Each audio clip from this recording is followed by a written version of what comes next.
then they may not pick a fight with you. Because they know that if they pick a fight with you, they got to pick a fight with your whole family. But when you're like me, an only child, they may decide to pick a fight with you because they're like, there's nobody that is going to back her up when we get to the playground. Right now, he's trying to put us into a situation to where we will be the only one. Witness the aftermath of what might be the most cringe-worthy Oval Office moment in recent memory. Trump's embarrassing tantrum directed at President Zelensky that had diplomats worldwide face-palming. But just when you thought the situation couldn't get more heated, Representative Jasmine Crockett stepped into the ring and delivered exactly the verbal knockout we've all been waiting for. He is right. He doesn't have the privilege that we have. We've got water on each side, and we used to have friends on the north and south. He doesn't have that privilege. And so I really want America to wake up. What makes Crockett's takedown so satisfying isn't just the precision of her words, it's how they resonated beyond our borders. She wasn't merely addressing frustrated Americans, she was sending a crystal clear message to international allies. Not all of us co-signed this diplomatic disaster. In one brilliant stroke, she managed to extend an olive branch to a world watching our political circus with mounting concern. Hey, quick interruption. If you're enjoying this breakdown, smashing that like button really helps the algorithm notice us, and joining our subscriber family ensures you never miss these crucial political moments. Your support keeps independent analysis like this possible. Back to the fireworks. Crockett approached the confrontation with the composed determination of someone who'd rehearsed this moment in her head for months. She dismantled Trump's rhetoric methodically, watching his facade crumble in real time. His response? A textbook meltdown. The former president visibly unraveled, desperately attempting to hijack the conversation while Crockett remained unshakable. Trump's actions. My next guest is apologizing to the world. Jasmine Crockett is a Democratic congresswoman from Texas and sits on the House Oversight and Judiciary Committees. And I'm awfully glad to have you here because I read what you said, apologizing to the world. And I want to go deeper into it because you said, I'm sorry that the bright light America used to be is dimming. Why did that whole interaction seem to be so distant for you, for what the U.S. stands for? Besides the fact that we're talking about an ally, we're talking about Ukraine, a country that was invaded. First, it started off with trying to change the facts. We don't live in a world of alternative facts, trying to change the reality of who invaded who after we kept saying that Trump was nothing but Putin's puppet. The true genius in her approach wasn't just the content, but the execution. Rather than merely responding to Trump's provocations, she redirected the entire conversation, highlighting the international implications of his behavior. Every carefully crafted sentence stripped away another layer of his carefully constructed image, articulating what millions of Americans have been feeling, but perhaps couldn't express with such eloquence and authority. What truly elevated her confrontation to legendary status was its perfect timing. In an era where Trump's inflammatory statements and reckless conduct dominate every news cycle, Crockett emerged as a beacon of resistance, a powerful reminder that principled opposition still exists in American politics. Her willingness to challenge him directly, regardless of potential political blowback, showcased a rare brand of courage that's becoming increasingly scarce in today's partisan landscape. The contrast between their behaviors couldn't have been more striking, as Trump desperately attempted to regain control through his typical playbook of interruptions and deflections. Crockett maintained remarkable composure. Her unflappable demeanor only amplified Trump's increasingly frantic responses, creating a visual metaphor for the triumph of substance over spectacle. The exchange perfectly illustrated why carefully articulated truth will always outshine even the loudest bluster. We kept saying that he was palling around with Putin. We've said it all kinds of ways, but this comes at the heels of the UN voting with Russia. This also then is an opportunity for Trump to show that no, America knows who our friends are and we're going to stand with those friends. And unfortunately, he decided that he wanted to talk about his clothes. Now, maybe this is because Trump never wanted to go serve his country. And right now, the only service that he's giving to us is driving our country apart. But I'm sorry, when you're at war, you're not worried about your outfit. That is what we call a privilege, number one. Number two, to say, oh, what can you afford? Well, if he was walking around in the fanciest suits, I'm sure that they would accuse him of taking This confrontation transcends typical political sparring. What we witnessed was a defining moment in our ongoing national conversation about accountability. Crockett's fearless challenge represents our collective yearning to reclaim democratic norms that have been systematically undermined. Her words offered validation to the disillusioned, a wake-up call to the complacent, and a rallying cry for defenders of democratic principles everywhere. These powerful moments of truth-speaking remind us that moral courage still exists in our political landscape. They demonstrate that even when facing seemingly insurmountable opposition, conviction and integrity can create breakthrough moments that resonate far beyond their immediate context. Crockett's stand represents the resilience of American democracy itself, battered perhaps, but still capable of producing leaders who refuse to surrender their principles. Our dollars and spending it on his wardrobe and being more concerned about that. Listen, this is a no-win situation when you're walking in with someone who has decided that he is going to align himself with a dictating thug. Okay, so to that end, we know before the exchange what was supposed to happen was there was going to be the signing of this preliminary mineral deal, at least, right? Aiming to end the war, but without Trump committing to any security guarantees. I mean, you say that peace should not have a price tag, but there are some Republicans, as you know, and the president claiming that, oh, you know what, America is being taken advantage of here. Now, prepare yourself to hear directly from Crockett herself. Her unfiltered perspective deserves your complete attention, as it captures not just the righteous indignation many Americans feel, but also articulates a path forward for national healing and democratic renewal. This chapter in our political saga is far from concluded. The struggle continues, and Crockett's powerful intervention reminds us exactly why this fight remains essential for America's future. Is there a middle ground we can get to? There's not a middle ground with this president. He has no intentions of doing right by, number one, the United States. I appreciate what the former governor was saying. We are in a national security crisis. We have been in a national security crisis ever since, honestly, before he even ran. We know that he had our national secrets stored at Mar-a-Lago. People felt like that wasn't really a big deal. They wanted to compare it to what was going on with Joe Biden. We know that he was showing this to people that maybe weren't supposed to see our national security secrets. We know that he is consistently engaged in questionable deals.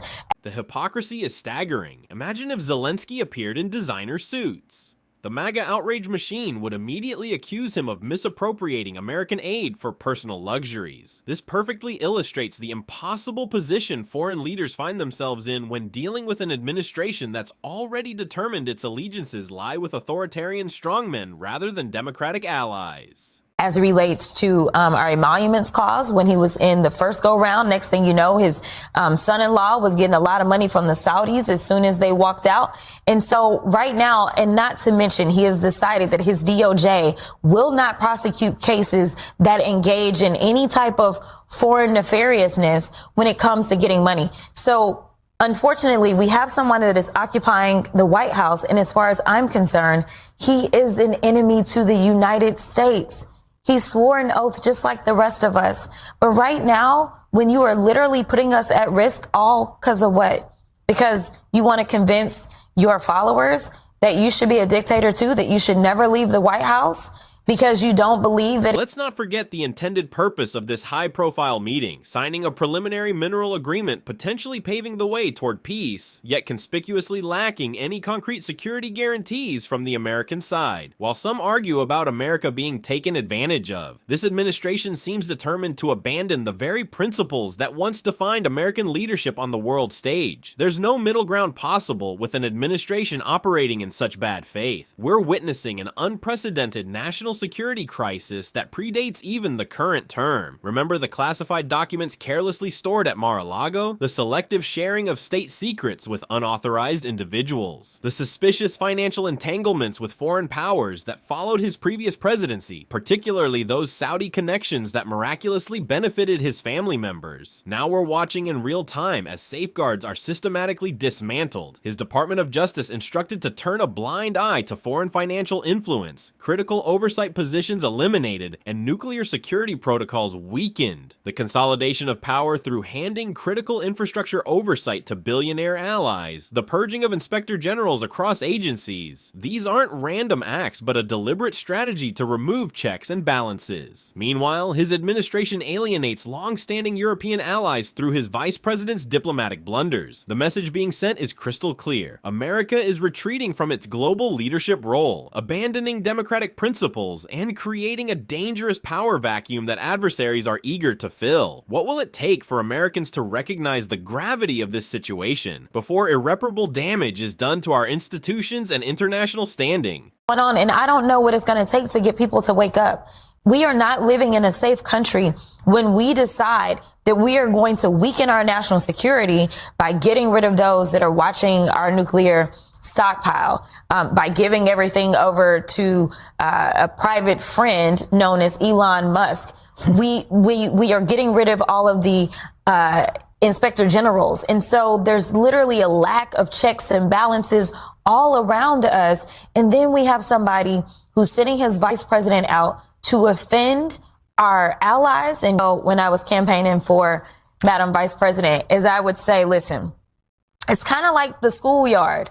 When you go to school and everybody knows that your siblings are at the same school, or they know that your cousins are at the same school, then they may not pick a fight with you. Think about playground dynamics. When you have siblings or cousins at school, bullies might think twice before targeting you. They know picking a fight means confronting your entire family network. But for someone like me, an only child, I became an easier target. There was no backup waiting in the wings. That's exactly what's happening with America's global positioning right now. The administration is systematically isolating us on the international playground. With their reckless rhetoric about Canada and provocative posturing toward Mexico, they're dismantling our protective alliances. Zelensky understands this vulnerability better than anyone. He lacks America's geographic advantages of ocean barriers and friendly neighbors. His country doesn't enjoy these natural security buffers, which makes our abandonment even more devastating. Americans desperately need to recognize what's at stake here. This isn't about partisan politics. It's about fundamental national security. Even if you approach this from pure self-interest, the strategic dismantling of our alliances puts every American at greater risk. Because they know that if they pick a fight with you, they got to pick a fight with your whole family. But when you're like me, an only child, they may decide to pick a fight with you because they're like, there's nobody that is going to back her up when we get to the playground. Right now, he's trying to put us into a situation to where we will be the only ones on the playground when you're going out talking about you're going to go into Canada, when you're going out and you're talking about Mexico. Listen, Zelensky is right. He doesn't have the privilege that we have. We've got water on each side, and we used to have friends on the north and south. He doesn't have that privilege. Regarding Elon Musk and those troubling emails to federal employees, as a member of the House DOJ subcommittee, I can tell you we're getting absolutely nowhere with oversight. The so-called Doge initiative has become nothing but a vanity project for Marjorie Taylor Greene to inflate her importance. We're accomplishing nothing substantive. The transparency issues are staggering. We don't have a basic employee roster for Doge. No reports have been submitted outlining wasteful spending or efficiency recommendations. The leadership structure remains deliberately obscured. First they told courts Musk wasn't running things, then claimed some woman vacationing in Mexico was in charge. It's organizational chaos by design. And so I really want America to wake up, because this should not be partisan. Be the selfish people that we love to be in America. No. Worry about your safety. You mentioned Elon Musk, which brings me to those federal employees that are receiving that. These are emails again this weekend, demanding, asking, whatever, that they sum up what they did last week. And you're a member of the House DOJ subcommittee. Are you looking into the legality of this? I mean, should federal employees even respond? Have some been fired as they've been threatened? When we attempted to subpoena Musk for basic accountability, Republicans didn't just vote against it. They refused to even allow debate on the matter. They have no legitimate explanation for creating an entire subcommittee supposedly overseeing this amorphous entity while simultaneously blocking testimony from its public figurehead. To be fired if they don't respond, do you know? We get no answers. No answers. Doge is just something for Marjorie Taylor Greene to sit atop and make it seem like she's important. We ain't doing nothing. I mean, it's much like much of what we see in Congress, right? Because we've yet to have anyone that works for Doge. I don't even have a list of who works for Doge. We have nothing from them whatsoever. We have no finding. Are they afraid to challenge Musk and Trump? I wouldn't characterize it as fear exactly. I'd call it spinelessness. Their complete unwillingness to exercise basic oversight responsibilities demonstrates a fundamental failure of courage and conviction. From them where they're issuing reports to us and they're saying, hey, these are the things that we really need to root out as you are going through the budget process. We have none of that. We have no information about who exactly is sending these emails, because we know that they told the courts, oh, Elon isn't running Doge. Then they told us that a woman that was on vacation in Mexico was running Doge. Like, you talk about transparency. There is literally a lack of transparency. And when we decided that we wanted to subpoena him to come in, him being Elon, you know who didn't even want to debate it? The Republicans. Not only did they shut it down, but they wouldn't allow us to engage in debate because they really don't have an explanation for why we would have an entire subcommittee that is supposed to sit atop this organization or whatever it is, because it's not really an organization. The former governor touched on a critical point: citizens surrendering their rights and elected officials abandoning their duties. I've been even more direct. Republicans have effectively neutered their constitutional responsibilities. They operate as mindless extensions of Trump and Musk, jumping to attention with unquestioning loyalty rather than exercising independent judgment. And they don't want to bring in the guy that is the face of it. Can I ask you, is it also a little bit because they're afraid to go up against Elon Musk and Donald Trump? Well, I don't know if they're afraid. I just think they're wusses. I mean, I don't really know what it is, but right now, one of the things that the former governor just said, he talked about people basically giving up their rights and giving up their duties. I've said that they've castrated their constitutional duties. These representatives have completely disconnected from their constituents' actual needs. I want to express genuine gratitude to everyone attending town halls nationwide. That's what authentic democratic engagement looks like. It's about holding elected officials accountable to the people who put them in office, not to billionaires or would-be autocrats. You've got Republicans that will only move, or as we used to say, jump, whenever Donald Trump says jump or Elon says jump, and it's usually how high, right? Like, that's what they're doing. They are not listening to their constituents. And I want to say thank you so much to each and every one of you that has shown up to those town halls across this country, because that's what it looks like to be engaged in a real democracy. It looks like showing up and making sure those that have been elected because of your votes start to listen to you. I'll let that be the last word. I love it that you're thanking the American people for doing what they are privileged, have the privilege to do. Absolutely. Jasmine Crockett, privileged to have you here in studio. Jasmine Crockett's unflinching assessment cut straight to the bone, revealing the profound embarrassment of having a president whose worldview fundamentally contradicts America's core principles. It's simultaneously humiliating and alarming to witness someone occupying the Oval Office who apparently believes American greatness exists only when he personally controls the levers of power. Some of them are killing people. It's the same thing that we have coming out of Doge. It's the reason that people are dying. It's the reason that farmers are losing their farms, because we continue to peddle conspiracy theories. It is time for us to say, Mr. President, guess what? Russia invaded Ukraine. Can we at least agree on that one? Facts matter. Y'all, this is literally potentially putting us into an international crisis. We may be heading towards the next world war because we have a president that wants to pal around with Putin and wants to do everything to make him feel good, including lying about who invaded who. It is time for us to say, Mr. President, guess what? Russia invaded Ukraine. Can we at least agree on that one? She spoke with refreshing directness. This president doesn't genuinely value democracy, justice, or equality unless they directly serve his immediate interests. What truly excites him? The flattery of authoritarian leaders and the financial opportunities their regimes might provide through questionable channels. This goes far beyond conventional policy disagreements. It's about a fundamental rejection of founding American ideals. Crockett brilliantly extended her critique beyond just the president himself, exposing how the entire movement surrounding him perfectly mirrors his troubling leadership approach. She confronts the inherent hypocrisy, challenging supporters to recognize that their allegiance means endorsing everything he represents, both what he champions and what he undermines. Facts matter. Y'all, this is literally potentially putting us into an international crisis. We may be heading towards the next world war because we have a president that wants to pal around with Putin and wants to do everything to make him feel good, including lying about who invaded who.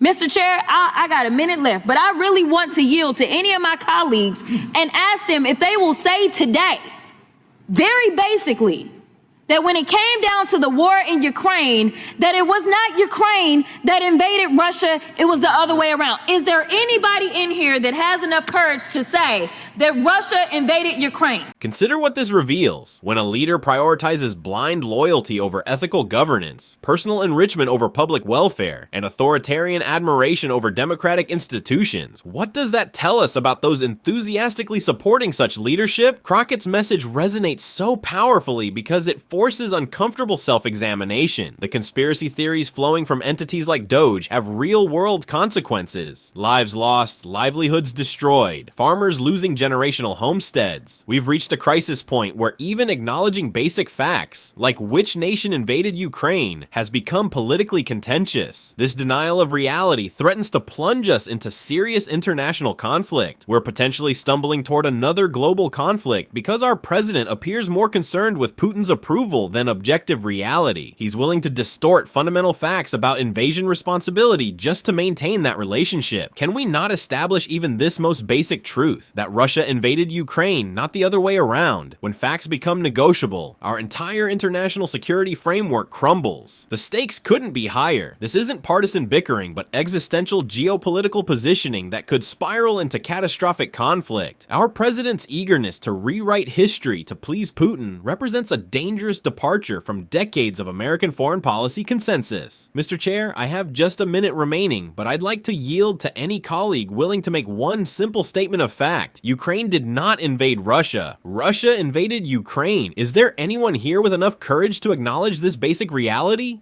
The resulting silence was deafening, a moment that speaks volumes about our current political landscape. The complete non-response to Crockett's straightforward challenge reveals something profoundly troubling about today's leadership. We're witnessing either calculated complicity or paralyzing cowardice. And honestly, it's difficult to determine which is more damaging to democratic governance. Crockett brilliantly exposed the glaring contradiction at the movement's core: self-proclaimed patriots who either remain mysteriously silent or actively oppose condemning an authoritarian regime that attacked a democratic ally. What should be an automatic, reflexive defense of democratic principles has instead become politically complicated. The explanation is painfully simple. Standing firmly for truth and international justice requires integrity and moral courage. Those qualities appear increasingly rare in today's political environment, replaced by blind loyalty and partisan calculation that prioritizes power over principle.